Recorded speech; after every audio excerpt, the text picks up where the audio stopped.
સુરતમાં કુખ્યાત mobile snatching ગેંગનો પર્દાફાશ, 2 આરોપી ઝડપાયા. સુરત શહેરના રાંદેર વિસ્તારમાં પોલીસે મોબાઈલ સ્નેચિંગ અને ચોરી કરતી કુખ્યાત ગેંગના 2 આરોપીઓને ઝડપી પાડી મહત્વની સફળતા મેળવી છે.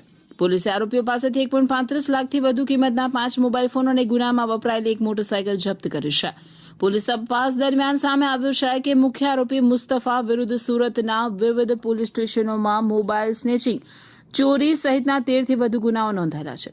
પોલીસ હાલ આરોપીઓની વધુ પૂછપરછ કરી રહી છે અને અન્ય ગુનાઓમાં તેમની સંડોવણી અંગે તપાસ હાથ ધરી છે. સુરત શહેરમાં મોબાઈલ સ્નેચિંગ અને મોબાઈલ ચોરીના ગુનાઓ અટકાવવા માટે respected CP sir, sector 2 sir અને ડીસીપી સરના સીધા માર્ગદર્શન હેઠળ રાંદેર પોલીસ સ્ટેશનની ટીમ દ્વારા ચોક્કસ બાતમીના આધારે અત્યારે જે અનડિટેક્ટ જે છે 2 પોલીસ સ્ટેશન અશ્વિની કુમાર અને ઉત્તરાયણ એના 2 આરોપીને પકડવામાં આવેલા છે.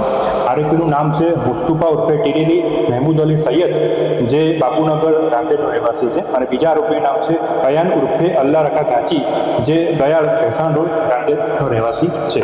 આ આરોપીના ગુનાહિત ઇતિહાસની વાત કરીએ તો આરોપીઓ વિરુદ્ધમાં ભૂતકાળમાં આરોપી નંબર જે 1 છે એના વિરુદ્ધમાં 12 ગુના અને 3 પાસા કરવામાં આવેલ છે, અને આરોપી નંબર જે 2 છે એના વિરુદ્ધમાં 2 ગુનાઓ છે. આ આરોપી પાસેથી મુદ્દામાલમાં ટોટલ 1,35,500નો મુદ્દામાલ જપ્ત કરવામાં આવ્યો છે, જેમાં 5 મોબાઈલ અને મોટરસાયકલની નો સમાવેશ થાય છે. આમની એમો એવી રીતે હતી કે આ આરોપી જે રોડ પર રસ્તા પર જે રાહદારી ચાલતા હોય એની પાછળથી બાઇક પર આવીને મોબાઈલ સ્નેચિંગ કરવાની આ લોકોની એમો.